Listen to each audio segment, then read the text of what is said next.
Olá, minha amiga. Olá, meu amigo. Sejam bem-vindos a mais um episódio de Espiritismo em 30 Minutos. Eu sou Adriano e hoje estou aqui com o Osmar, com a Kátia e com o Guilherme. Sejam bem-vindos. Olá, queridos amigos que nos acompanham em nosso podcast. É uma grande alegria estarmos juntos mais uma vez. Olá, queridos amigos Adriano, Guilherme, Kátia. Vamos aí para mais 30 minutos de reflexões. Olá, Adriano. Olá, Guilherme. Olá, Osmar.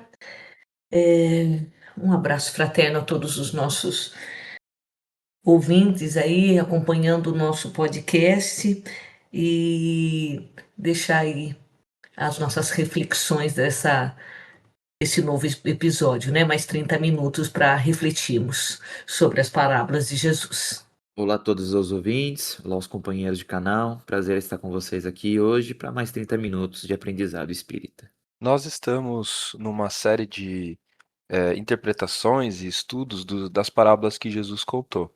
No último episódio, a gente falou um pouquinho sobre a parábola do festim de núpcias e hoje nós vamos falar um pouquinho sobre a parábola da mostarda, né, no grão de mostarda. E ela está no capítulo 19 do Evangelho segundo o Espiritismo. O capítulo se chama A Fé que Transporta Montanhas. Ela é o primeiro item desse capítulo e esse item chama O Poder da Fé. E ela diz o seguinte: E depois que veio para onde estava a gente, chegou a ele um homem que, posto de joelhos, lhe dizia: Senhor, tem compaixão de meu filho, que é lunático e padece muito, porque muitas vezes cai no fogo e muitas na água. E tenho-o apresentado a teus discípulos, e eles o não puderam curar. E respondendo Jesus disse: Ó geração incrédula e perversa, até quando hei de estar convosco? Até quando vos hei de sofrer? Trazei-mo cá. E Jesus o abençoou, e saiu dele o demônio. E desde aquela hora ficou o moço curado. Então lhe disseram: Por que não pudemos nós lançá-lo fora? Jesus lhes disse: Por causa da vossa pouca fé. Porque na verdade vos digo que, se tiverdes fé como um grão de mostarda, direis a este monte: Passa daqui para acolá, e ele há de passar, e nada vos será impossível. Mateus capítulo 17, versículos 14 a 19.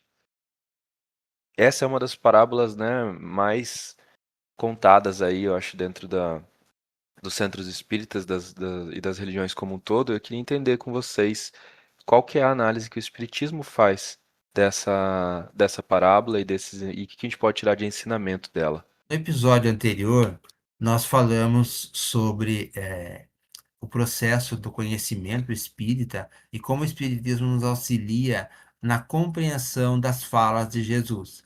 Então, assim, Emmanuel nos diz que Jesus é a porta, Kardec é a chave, ou seja, há uma necessidade de um auxílio na compreensão das falas de Jesus. Se ele é a porta que abre o caminho, a verdade e a vida, nós precisamos de uma chave para abrir essa porta. Ou seja, precisamos de um auxílio na compreensão das falas de Jesus, para entender o que é literal, o que é metafórico, o que é simbólico, o que eu trago de forma literal mesmo na fala de Jesus, o que eu preciso compreender ou então interpretar, né? Trazer de uma forma mais simbólica e comparativa.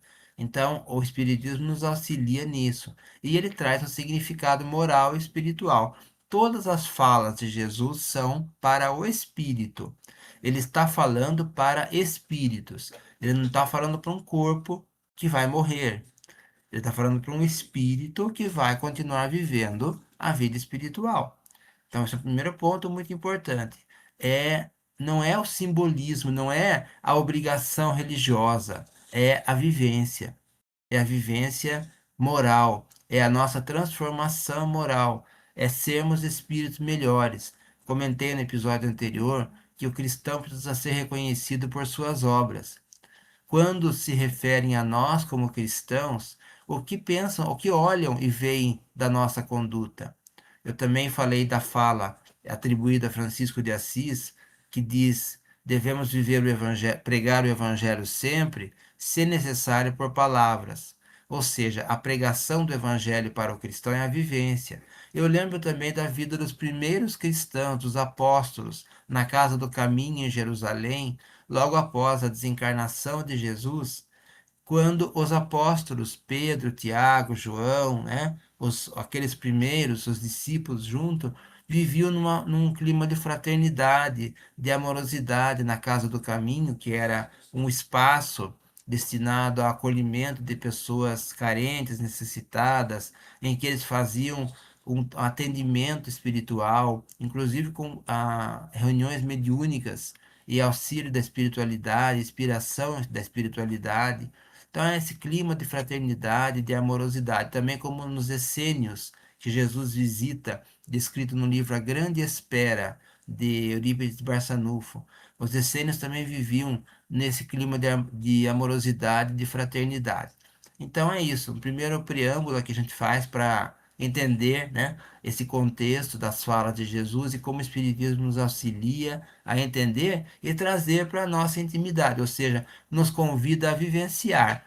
Não é apenas entender, é trazer para a nossa conduta, transformando, melhorando a nossa conduta para sermos realmente dignos de sermos chamados de cristãos.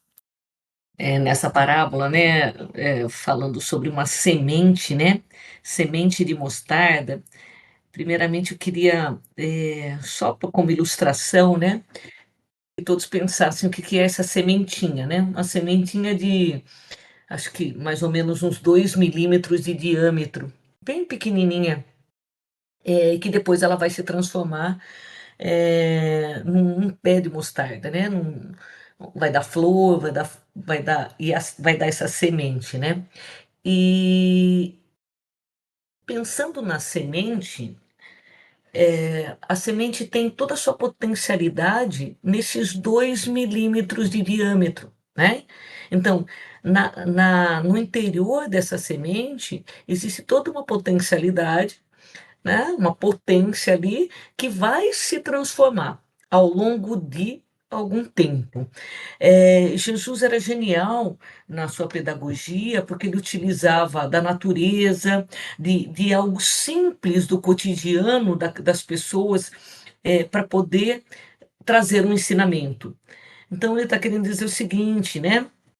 Um grão de mostarda tão pequenininho tem uma potência tão grande ali no seu interior que pode se transformar. E aí, trazendo isso para nós, né? É, em várias situações nós falamos assim, eu sou um ser tão pequeno, né? É, mesmo que eu seja pequena, 2 milímetros de diâmetro, existe essa potência dentro de mim, já que eu sou centelha divina, que vai se transformar ao longo de, né? E quais são essas potencialidades que existem em mim? Nessa parábola em específico, ele está falando da fé, né? Fé do tamanho de um grão de mostarda. Então, existe isso em mim? Existe. Ninguém é zerado de fé, né? Não há um ser encarnado aqui no planeta Terra que não tenha, né,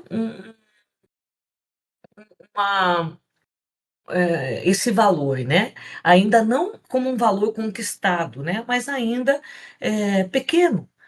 Mas toda a sua potencialidade pode ser desenvolvida. Ao longo aí a gente vai pensar assim, ao longo dessa encarnação e de outras encarnações que eu terei, de outras oportunidades.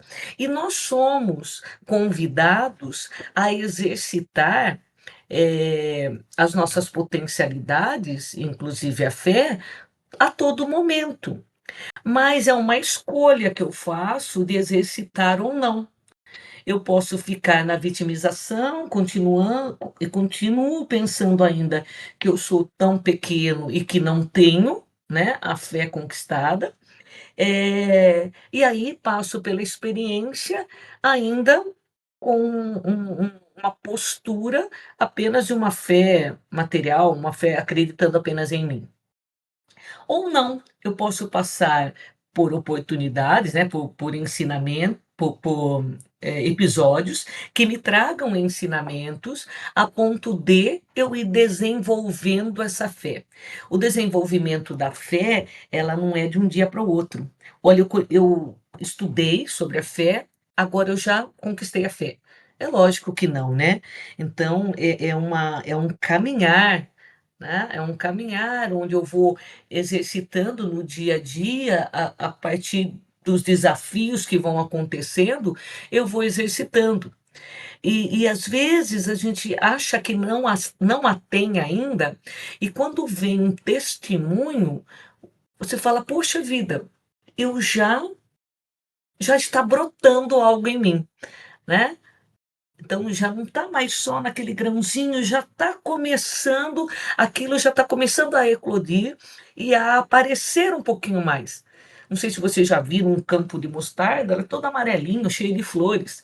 Talvez nós não tenhamos ainda um campo, né, da de mostarda, mas mesmo que tenha só esse grãozinho, pense que pode ser desenvolvido. E ele vai chegar o momento que vai se desenvolver a ponto de estar num campo de mostarda. E aí pense também, se é um campo de mostarda, ele vai estar derrubando essas sementes por onde passar. Então, quando eu construo a fé em mim, né, e já se transforma num valor, isso é tão evidente que as outras pessoas começam a perceber isso em você, né. Você mesmo talvez nem perceba, porque isso já faz parte, né, e outros percebem e falam: "Nossa, que fortaleza essa pessoa já tem", né. Mas, volto a dizer, não é conquistado de um dia para outro. Né, no caminhar da nossa trajetória, a nossa trajetória como espírito, não só a trajetória como um corpo, não é em 20, 30, 40 anos, 50, 100, mas milênios, nós vamos, caminhando nessas encarnações e reencarnações, eh, e nesse aprendizado, esse grão de mostarda vai se desenvolvendo. Eh eu gosto de dizer sempre que utilizar a natureza para para refletir é muito importante. Porque veja na natureza, a gente sempre fala isso, né, a natureza não dá saltos, né, e não dá mesmo. Precisa viver aquele momento, né, então precisa revolver a terra, fazer o plantio, aguardar ser regado, para depois a semente se desenvolver. Talvez nós estejamos ainda, com a fé no grão de mostarda, mas se a terra estiver boa, né, se eu estiver tratando dessa terra, se eu estiver, regando tudo isso, a fé vai brotar, né. Então, eh, é muito profundo tudo isso que Jesus fala em poucas palavras. Então a gente tem que se debruçar nisso e olhar para nós, para nossa intimidade, verificando assim: essa fé está sendo construída no meu dia a dia? Porque estou sempre colocada à prova. E aproveitar as oportunidades, né. Você falou um pouquinho sobre essa questão, Kátia, de fazer uma alusão à natureza, né? E refletindo um pouco sobre a semente em si, dentro da natureza, o que que é a semente, né? Ela é uma potencialidade. Ela está ali encapsulada, mas ela tem um potencial de se desenvolver, como você falou, com cuidado, com paciência, através de a gente regar ela, cuidar dela, ela vai se desenvolvendo. E a semente é exatamente isso, ela tem todo o potencial de desenvolvimento, mas se ela não for lapidada, tratada, cuidada, ela morre, né? Ela não se desenvolve. E nós também, né? Nós temos todo esse potencial de atingir níveis extraordinários de desenvolvimento. Mas se a gente não cuidar, se a gente não regar todos os dias, se a gente não tiver paciência, se a gente não tiver todo esse cuidado, a gente demora mais para se desenvolver, às vezes nem se desenvolve, né? Então, é uma alusão bem interessante mesmo que você trouxe. Falando em fé, como a Cátia lembrou, né, nós estamos comentando aqui, nós entendemos na doutrina espírita que precisamos utilizar a razão para fundamentar a nossa fé. Então, Kardec nos fala da fé raciocinada, ou seja, nós, como a razão é um atributo da inteligência e a inteligência é um atributo do espírito, concedido por Deus, está também como semente em nós, né? A inteligência.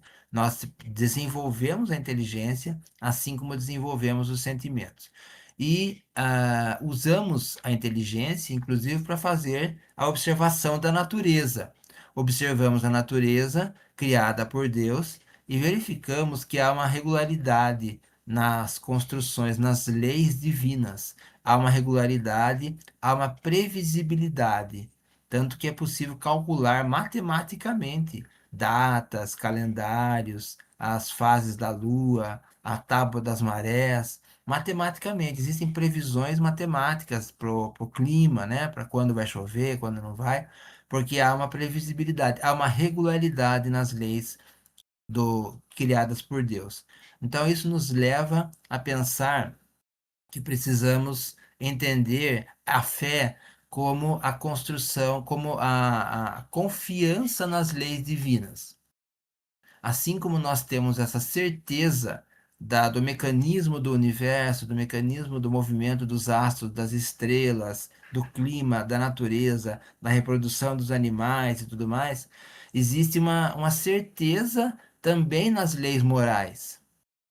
Também são leis criadas por Deus, né? Tanto as leis físicas quanto as leis morais. Então, essa certeza baseada na razão e na ciência nos dá o fundamento da fé raciocinada. Nós confiamos, nós temos certeza, porque entendemos as leis e confiamos nas leis divinas, inclusive na lei de causa e efeito, né? Que é uma das leis escritas ou descritas por Newton, mas que é uma lei criada por Deus e que diz que todo efeito tem uma causa. E tudo que eu gero como causa, eu faço uma escolha hoje, gerando uma causa, vai ter um efeito. Então, se eu fizer o bem, naturalmente vai retornar para mim o bem. Isso é fé, né? Isso é confiança. Se eu faço o mal, ou seja, se eu não pratico o bem, eu vou precisar não necessariamente passar também pelo mal, mas reconstruir, refazer essa conduta de forma mais equilibrada, alinhada às leis divinas. Então essa é a nossa fé espírita, a fé raciocinada. Não é que Deus, na nossa visão, né, respeitando todas as demais, não é que Deus abre parênteses nas leis divinas para nos beneficiar porque nós temos fé, porque nós acreditamos nele. Então ele faz um milagre porque eu acredito nele. Ele faz um milagre para mim, naquela minha doença, naquela minha dificuldade, no meu relacionamento, né? Ele muda as leis divinas para me beneficiar porque eu mereço. Essa é a visão tradicional do milagre ou da ajuda divina. Para nós, não. Nós entendemos as leis, temos certeza das leis e estamos inseridos nelas. Quando fazemos o bem, naturalmente o bem vai retornar. Quando não fazemos o bem, haverá o retorno de uma oportunidade de refazer. Não é necessariamente sofrer, mas é refazer no bem.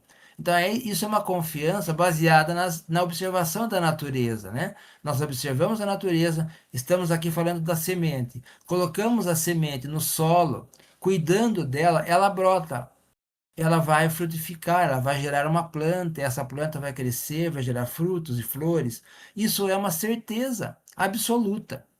Então, assim como essa certeza, há também a certeza das leis morais, de que nós estamos inseridos, por exemplo, na lei de amor, que é essa lei trazida por Jesus. Então, isso é uma confiança, isso nos traz certeza, é a fé raciocinada que nós entendemos na doutrina espírita, respeitando todas as demais manifestações de fé que nós temos na humanidade.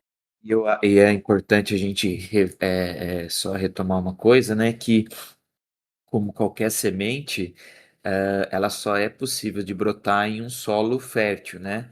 Ah, é muito comparável também àquela parábola, né, do semeador que sai a semear, que a gente pode até trabalhar também em algum outro episódio, né? É necessário que o solo esteja preparado para essa semeadura. Então, o conhecimento e a prática é essencial para que esse grão de mostarda venha, né, a brotar em nós. Então, é importantíssimo que tenhamos isso em mente. E conhecimento, o que o conhecimento espírita, né, nos dá, como o Osmar já falou, que é essa fé raciocinada, é essencial para que essa semente venha a brotar, porque quando ela brota, né, um pé de mostarda, ele vem, apesar de ter lá como milímetros, né, a semente, quando ela vem a brotar, ela pode chegar até a 3, 4 metros de altura, uma árvore de mostarda, né? Então, é isso que a gente tem que fazer em nós, né? Não apenas receber essa semente, mas fazer com que ela possa brotar em nós, né? O mais importante é isso, porque o tamanho dela é irrelevante, né? O tamanho inicial dessa fé é irrelevante. O que vai se fazer relevante mesmo é vamos dizer assim, a propagação dessa fé, né? O resultado de toda essa fé. E isso só depende do nosso solo, do solo que a gente, vamos dizer assim, constrói em nós. E pensando um pouquinho sobre essa questão da fé, o Espiritismo vê a fé como uma capacidade que pode ser desenvolvida, treinada. Como que se dá isso? Na verdade, né, Adriano, a fé, claro que ela precisa ser desenvolvida, e é o que eu comentei logo no início, ela não vai ser de uma hora para outra, né? Então, nós como espíritos, nós estamos desenvolvendo esse grão de mostarda da fé desde o início das nossas primeiras encarnações. E passo a passo nós vamos compreendendo mais, nós vamos tendo mais consciência de que somos espíritos, de que nós precisamos dar passos na senda do progresso. Como disse bem Osmar no começo do programa também, o Espiritismo nos ajuda muito a entender não mais aquela fé que lá nos primórdios nós entendíamos como uma fé raciocinada, uma fé ainda acreditando sem. Uma fé, não, desculpa. Lá nos primórdios, nós não tínhamos ainda a fé raciocinada. Falei errado. E agora nós temos, através do Espiritismo, nós temos a consciência de que essa fé que está brotando em mim, ela não é uma fé nas palavras mortas, mas principalmente a fé da prática, né? Então modifica tudo. Então, lá nos nossos primórdios, foi necessário nós acreditarmos ainda numa fé muito humana, né? Numa fé ainda muito ligada às práticas exteriores. E agora não, nós entendemos que a fé, ela tem que ser raciocinada. Eu preciso compreender o porquê que eu creio, ou para que essa crença, crer em quê, né? Então, a partir do momento que eu tenho essa compreensão através dos estudos, entendendo que eu sou espírito milenar, que eu tenho várias oportunidades, essa fé, ela vai se transformando em algo prático, não estático. Antes era uma fé estática. Eu acreditava, por exemplo, que Jesus ia me salvar, né? Hoje não. Jesus trouxe o ensinamento e espera que eu pratique, para que aí eu me aprimore moralmente e eu conquiste, né? Aí é uma conquista. Então, a fé é uma conquista do espírito. Cada um vai conquistar ao seu momento, né? De acordo com o seu caminhar. Mas nós, com o conhecimento que temos hoje, século XXI, nós temos que dar passos mais firmes nessa senda do progresso, principalmente com relação à fé, né? Entender no que eu creio. Eu creio que sou um espírito, eu creio que eu tenho as minhas dificuldades, assim como o outro também tem. Eu pratico o bem, né? E não é um bem só para mim, é um bem coletivo. A partir do momento que eu vou entendendo isso, a minha fé vai se fortalecendo. E sabe, Adriano, eu como eu não acredito também em acasos, né? Eu achei muito interessante, eu queria deixar isso registrado aqui. Olha, está gravando aqui o programa, e eu recebi de uma amiga muito querida, que acho que vai sintetizar o que você me perguntou. Eu recebi um texto, intitulado Abril, que diz assim, fala sobre a fé. Eu vi um passarinho aprendendo a voar. Seus primeiros esforços foram muito fracos, mas à medida que ele usava mais e mais as suas asas, estas se fortaleciam e ficavam cada vez mais fortes, até que ele conquistou a liberdade do voo e pôde se alçar a grandes alturas e voar longas distâncias sem qualquer esforço. Eu ouvi as palavras. E quais eram as palavras? A fé surge com a prática. Viva pela fé até que ela se torne sólida e inabalável como uma rocha e lhe proporcione a verdadeira liberdade do espírito. Ou seja, nós só nos tornaremos livres quando nós alçarmos voos mais altos.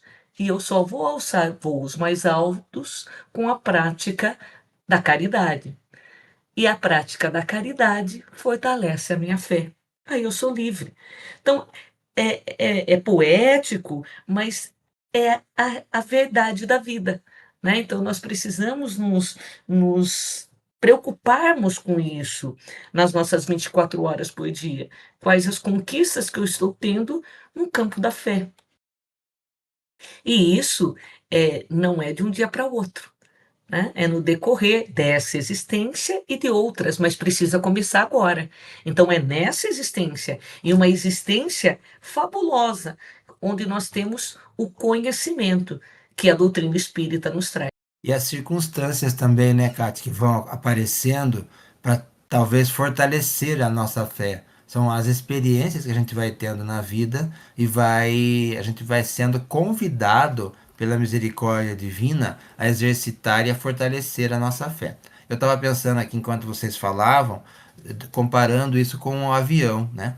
Para quem já voou, já andou de avião, é uma coisa meio que assim muito estranha até se você olhar um avião, um aparelho, uma máquina daquele tamanho, pesando toneladas, capaz de decolar, capaz de atravessar países, ficar horas e horas voando e depois descer exatamente onde tem que descer.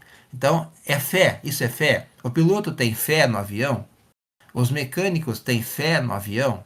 Não, eles conhecem exatamente, eles treinaram, eles estudaram, eles conhecem exatamente o que aquilo vai fazer. Então, dentro de tudo que é previsto nos regulamentos, aquilo vai funcionar e funciona. E aí, quando acontece um acidente, é tão raro que vira notícia, porque é raríssimo, comparando com outros meios de transporte, um acidente aéreo. Por quê? Porque existe uma previsibilidade, um aperfeiçoamento, né, dos mecanismos, das máquinas, dos controles, dos treinamentos, dos pilotos e tal, e aquilo funciona perfeitamente. Então eu tenho fé no avião? O piloto tem fé no avião? Não, ele conhece exatamente o que vai acontecer. Então essa é a nossa fé espírita. Eu sei, eu tenho certeza. Eu acredito, eu tenho certeza. Eu acredito, eu sei, eu sei. Eu sei, eu tenho certeza, eu conheço, eu estudei, eu me convenci das leis divinas. Então eu confio elas vão funcionar.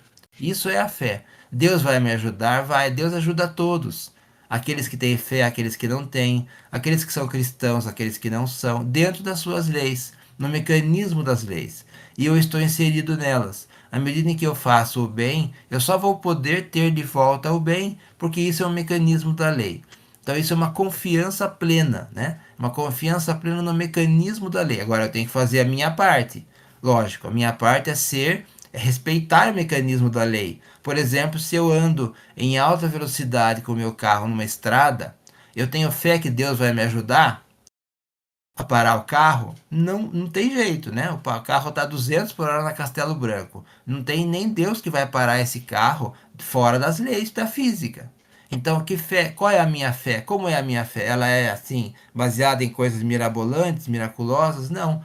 É baseada na razão. Eu tenho que fazer a minha parte, responsabilidade, saber os meus limites, entender que eu tenho limitações morais, inclusive físicas, né? Eu tenho que respeitar o espaço do outro, tudo isso. Então, isso me dá uma fé raciocinada, uma fé baseada na observação dos fatos, no mecanismo das leis divinas e eu vou moldando a minha conduta a essas leis divinas. E aí eu vou construindo uma fé mais robusta e uma felicidade futura.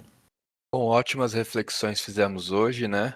Gostaria de agradecer vocês três pelos insights, pelos ensinamentos. É, Convidar os nossos ouvintes a entrarem em contato conosco através do nosso e-mail, espiritismoem30@gmail.com, e deixar de bibliografia o Evangelho segundo o Espiritismo, em especial aqui o capítulo 19, A Fé que Transporta Montanhas, né? Que vai tratar sobre essa parábola. Também os livros que o Osmar já passou no último episódio, né? Parábolas que Jesus contou. Essa é de Terezinha de Oliveira, Osmar? Parábolas que Jesus contou e valem para sempre, Terezinha Oliveira. E parábolas e ensinos de Jesus, Caio Barchuto. Combinado. Desejamos aí uma ótima semana para vocês e ótimos estudos. Até o próximo episódio. Um abraço.